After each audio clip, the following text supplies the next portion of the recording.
One man o init, kinahanglan magdala og payong o raincoat karong mga panahon ng mga higala. Adunay intertropical convergence zone ang namatikdan ang pag-asa nga makaapekto sa kasagarang parte sa nasod. Atong paminaw ang dugang detalye sa kahimtang sa panahon kang may kasilagan sa Pag-asa Mactan.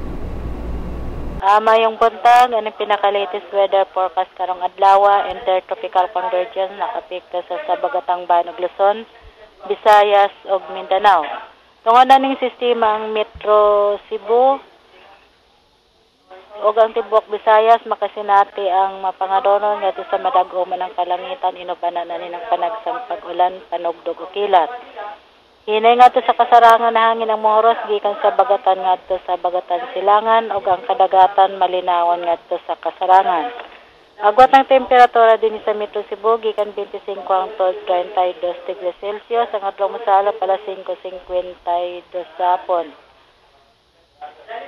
Ang pagtaob sa alaw na 59 sa hapon may sukod na 1.3 meters samtang ang paghunas sa alas 7:53 sa buntag na may sukod na 0.0 meter. Philippine Standard Time, alas 11:55.